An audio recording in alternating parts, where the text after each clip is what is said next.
Assalamualaikum warahmatullahi wabarakatuh. Pemirsa di mana saja Anda berada, selamat berjumpa kembali dengan channel YouTube Insan Dongeng. Pada kesempatan ini saya Bang Elgi akan melanjutkan Masa Bergolak bagian ke-21. Terima kasih kepada semua subscriber yang selalu setia mengikuti. Selamat mendengarkan. Tiba-tiba Mulyadi datang seorang diri, kawan-kawannya dipasang di luar saja supaya tidak mencurigakan, seolah-olah orang biasa yang hendak nonton.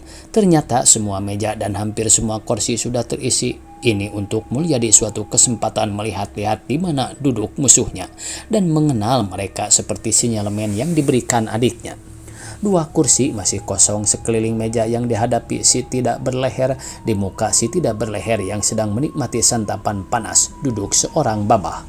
Mulyadi menghampiri dan berkata hormat, maaf saudara-saudara, bolehkah saya duduk di sebelah saudara-saudara?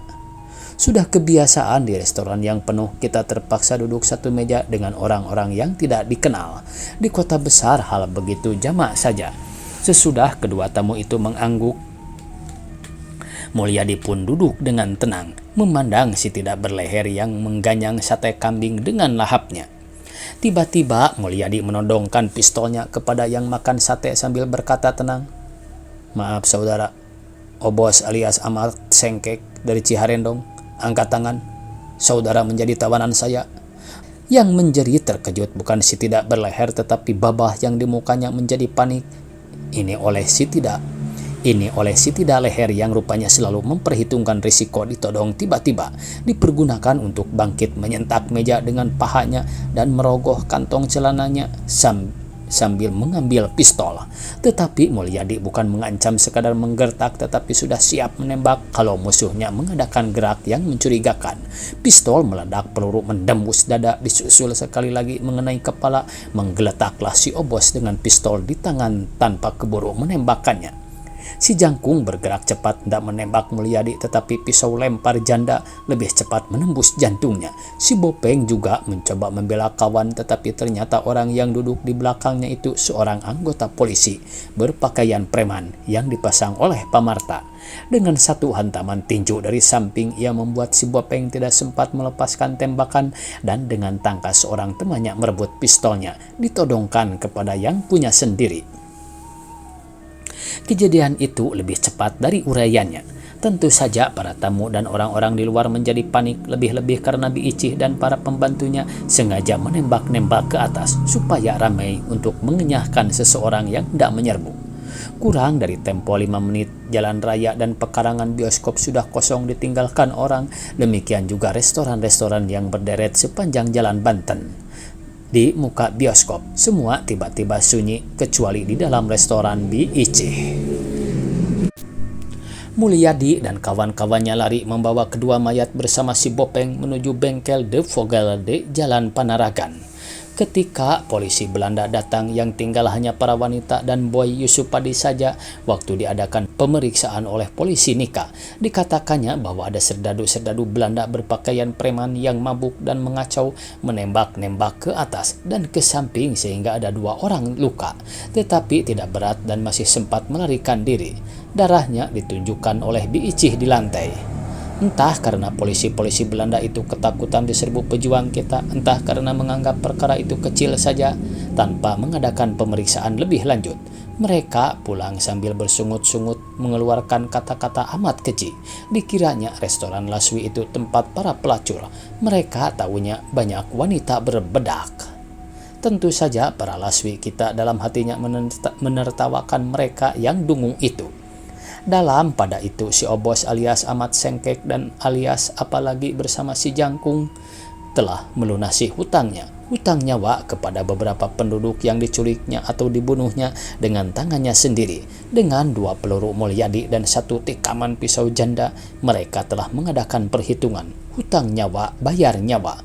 Berkuranglah 2 orang pengacau revolusi. Setiap perbuatan yang tidak ikhlas akan berlarut-larut dalam kedurhakaan dan berkesudahan dalam siksa. Demikian juga halnya dengan gerombolan pengacau perjuangan kemerdekaan. Allah tidak ridho.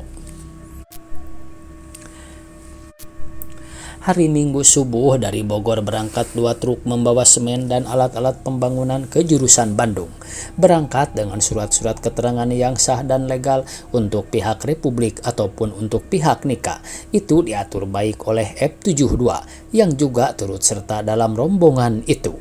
Rombongan dipimpin oleh Insinyur Mulyadi Waluya, pengawas bangunan-bangunan Kota Praja Bandung, membawa alat-alat dengan faktur yang sah bersama serombongan para pekerja di bawah pimpinan Mandor Janda. Beserta Insinyur Mulyadi turut serta istrinya Mintarsi Mulyadi sedang duduk perut 7 bulan. Tentu saja semua berpakaian preman dan menyembunyikan senjata-senjatanya di bawah tumpukan muatan.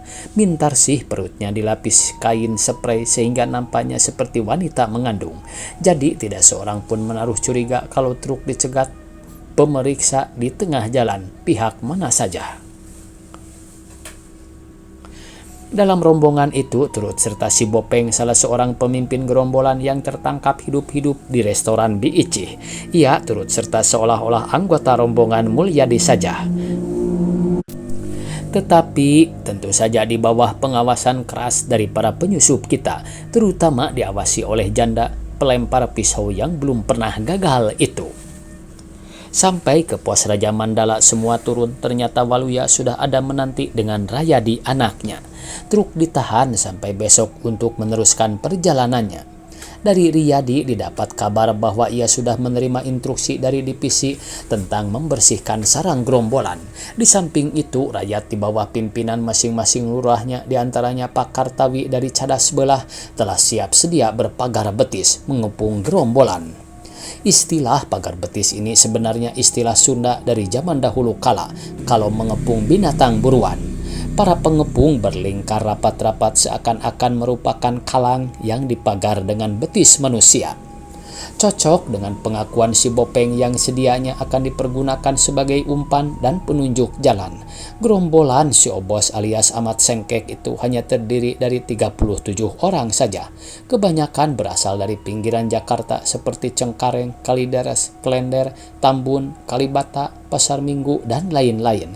Jadi pantas kalau berbicara bahasa Sunda dengan logat utara. Adanya di bawahan Raja Mandala karena kebetulan 3 orang di antara anggota gerombolan itu, yakni si Jangkung, si Obos sendiri, dan seorang letnan, beristrikan orang daerah Raja Mandala Selatan. Wanita-wanita yang tadinya menjadi korban penipu penjual gadis dan diketemukan di Arang P di Tanjung Priuk ketika para suaminya bekerja di pelabuhan di zaman Jepang.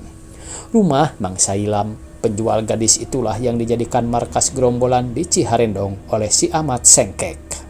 Celaka bagi si Tidak berleher dengan kawan-kawannya karena mereka tidak tahu diri tinggal di daerah orang, tetapi sombong dan takabur. Keamanan dan kesusilaan di Ciharendong dan sekitarnya diganggunya. Penduduknya diintimidasi dengan kekuatan senjata, wanita-wanitanya dihina. Tetapi para paman dan bibi tani yang bersahaja itu tidak dapat berbuat apa.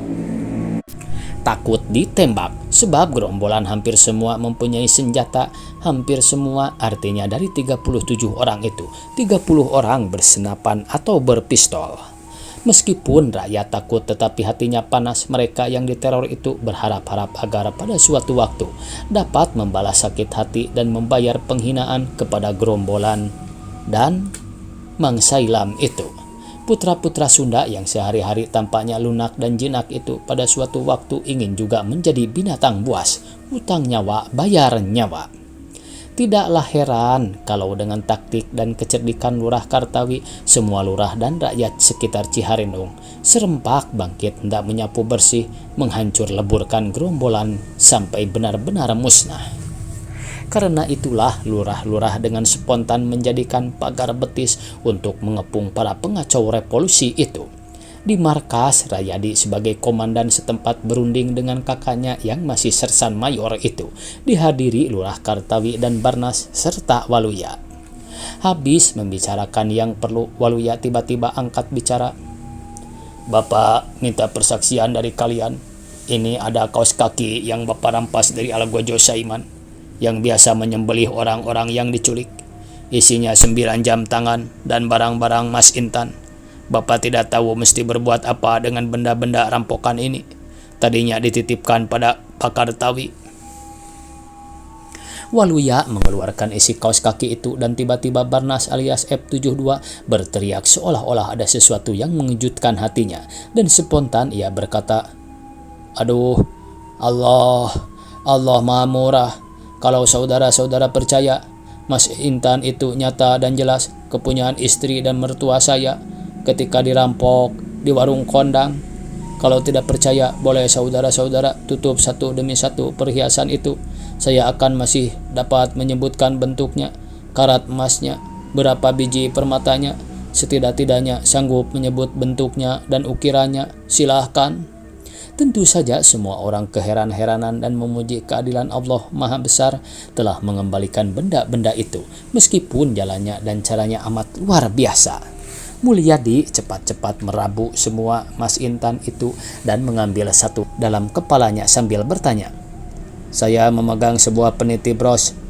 Coba saudara sebutkan bentuk dan tanda pengenalnya."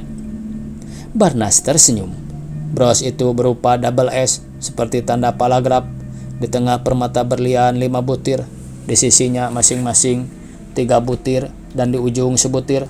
Penusuknya agak bengkok di pangkal, buatan Eropa, yang saya beli secara hurkop dari sebuah toko emas di Bandung. Coba buka." Mulyadi membuka genggamannya dan benar, tetapi belum puas diambilnya satu kalung dan diontin sambil bertanya, "Ini kalung siapa?" Barnas tersenyum. "Saya melihat beberapa kalung dalam tumpukan itu, tidak tahu yang mana digenggam kamu." Mulyadi melihat dahulu genggamannya, lalu berkata, "Kalung yang liontinnya berbentuk huruf." "Oh begitu," jawab Barnas. "Itu kepunyaan adik mertua saya. Kalung rantai lilit emas sebesar pangkal lidi aren. Liontinnya huruf Arab bersusun Hamidah. Nama bibinya istri saya, adik kesayangan mertua pada malam perampokan itu. Kebetulan menginap bersama anak-anaknya karena menemui istri saya yang sedang mengungsi." Mulyadi dengan tertawa membuka genggamannya. "Benar, ambillah semua. Pilih dan teliti kembali mana yang bukan kepunyaan istri atau pemilikmu. Kembalikan." Tiba kepada soal jam tangan, usul Barnas. "Jam ini ada 9 buah, tidak sebuah pun dikenal oleh kita. Saran saya begini, sebuah berikan kepada Pak Lurah Kartawi sebagai tanda jasa penyimpanannya. Beliau boleh memilih sesuka hatinya. Yang 8 buah lagi bagikan pada anak-anak buahmu, pada penyusup yang kau bawa dari Bandung itu."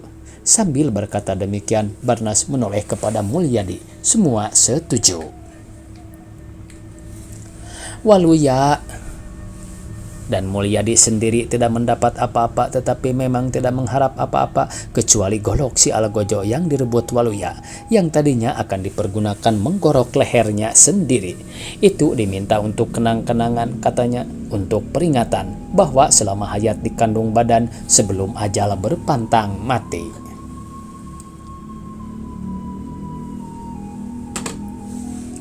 Habis sembahyang lohor, Rayadi memberi komando untuk mengepung Ciharendong dari semua jurusan rapat-rapat. Sedapat mungkin jangan membunuh gerombolan itu, sedapat-dapatnya ditangkap hidup-hidup, kecuali yang melawan atau melarikan diri. Tanda-tanda dan kode diberikan kepada para lurah dan pemilik rakyat. Kecuali beberapa orang prajurit di bawah pimpinan Sersan Tisna, semua berangkat. Mintarsih juga turut, kini tidak lagi menyamar seperti wanita duduk perut, tetapi berpakaian seragam lengkap dengan pistolnya. Si Bopeng turut serta dengan tangan diikat ke belakang. Dengan bertaktik mengepung babi, rakyat dan tentara pada waktu matahari hampir terbenam telah melingkupi markas gerombolan dengan jarak paling dekat hanya 80 meter saja dan paling jauh 200 meter. Tiba-tiba terdengar 3 kali letusan pistol Rayadi, tanda mulai menyerbu. Seperti tiba-tiba muncul dari belahan tanah rakyat yang beratus-ratus itu menyerbu dan soraknya gegap gempita sambil menghunus goloknya atau tombaknya. Tentu saja gerombolan amat gugup dan bingung. Beberapa orang sempat melawan dengan senapannya, tetapi tembakan dari pihak pengepung, meskipun diarahkan ke atas, lebih gencar lagi. Sedang kepungan makin rapat, rakyat yang sudah berbulan-bulan mendendam amarahnya sudah tidak dapat ditahan-tahan lagi. Menyerbu terus menyerbu seperti keranjingan setan. Tidak seorang pun mundur atau berhenti. Perkelahian 1 lawan 8 atau 10 terjadilah. Mulyadi dan Rayadi berteriak-teriak, "Jangan dibunuh! Jangan dibunuh! Jangan dibunuh! Perlu ditanya keterangan!" Tetapi teriakan dua saudara itu oleh seorang rakyat pun tidak diacuhkan. Rakyat yang melepaskan amarahnya terus mencincang, membacok, menikam. Bahkan seorang rakyat yang mukanya merah tersiram darah menjawab berteriak, "Keterangan bisa didapat dengan jalan lain. Membunuh dulu, biarkan kami membalas." Si Bopeng dengan tangan terikat sebegitu jauh masih selamat karena dilindungi oleh 3 orang penyusup, tetapi akhirnya tewas juga. Seorang penghunus golok panjang yang bajunya berlumuran darah tiba-tiba maju sambil berteriak, "Terima balasku!"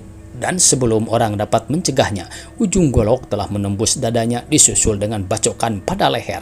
Orang itu seperti gila berteriak-teriak, "Kamu memperkosa anakku, umur 11 tahun, sampai mati ya? Nih terima." Setiap mengucapkan nih, dibacoklah badan si Bopeng dan rakyat yang lain pun turut. Di antaranya ada yang berteriak, "Ini balasan dari istriku yang kau hantam." Sebentar saja si Bopeng sudah menjadi setumpuk daging dan tulang yang tidak berketentuan bentuknya. Rakyat berteriak-teriak, "Mana lagi? Mana lagi? Cari! Cari! Ayo cari!" Tentara yang setiap orang pukul rata hanya melepaskan 2 kali tembakan ke atas tidak dapat berbuat apa-apa terhadap rakyat yang sedang haus darah dan lapar balas itu. Teriak tinggal teriak, telinga rakyat seakan-akan tersumbat timah. Akhirnya mereka berhenti juga sebab korban dan sasaran sudah habis semua. Ya semua. Total jenderal 36 mayat bergelimpangan dirujak golok oleh rakyat. Terhitung mayat Mang Saiman yang 2 kali, si Jangkung dan si Tidak berleher mati di restoran BIC. Di pihak rakyat hanya 2 orang luka enteng kena serempet peluru. Luka tidak berarti. Di sebuah bukit, Mintarsih menangis terseduh-seduh menyusup ke dada Mulyadi. Meskipun ia seorang pahlawan yang gagah berani, tetapi akhirnya hati kewanitaannya tidak tahan melihat 36 tumpuk daging yang tidak menentu bentuknya. Memang dalam perang kita mesti membunuh musuh, tetapi tidak yang seperti itu yang dimaksud. Matahari yang terbenam perlahan-lahan seolah-olah menutup matanya tidak sampai hati melihat daging-daging yang tadinya berupa manusia utuh, kini hanya pantas menjadi makanan anjing kelaparan saja. "Sudah Min, jangan menangis," cumbu Mulyadi. "Inilah risiko kita, risiko manusia yang hidup di masa bergolak. Keringat, darah, air mata, mayat, runtuhan, itulah pemandangan biasa dalam masa yang sedang mendidih. Siapa tahu hari ini giliran mereka, besok giliran kita sendiri menjadi seperti mereka. Bangkitlah Min, lihat ke sebelah timur. Di sana pasukan-pasukan kita, menanti untuk memberikan tugas kepada kita. Mungkin lebih ngeri dari yang kita lihat sekarang. Tetapi semua itu kita mesti berani lakukan untuk kepentingan kemerdekaan Indonesia, untuk membela tanah air kita. Apa arti nyawa kita dibanding dengan nyawa kemerdekaan negara kita? Sungguh tidak berarti." Mintarsih menengadah memandang muka Mulyadi dengan mata yang berlinang-linang. Ia berkata dengan suara terputus-putus, "Ya, kita ke timur, ke Bandung. Tetapi tujuan kita tidak hanya sampai ke Bandung saja, lebih jauh lagi, ke negara Indonesia yang adil dan makmur. Hasil jerih payah tangan kaki kita sendiri. Hasil kepercayaan kepada diri dan kepada kekuatan sendiri." Dua pasang bibir tersenyum tanda saling mengerti. Waktunya habis pemirsa. Dicukupkan sekian. Semoga dari cerita masa bergolak ini ada sedikit manfaatnya bagi kita semua. Billahi taufiq wal hidayah. Wassalamualaikum warahmatullahi wabarakatuh.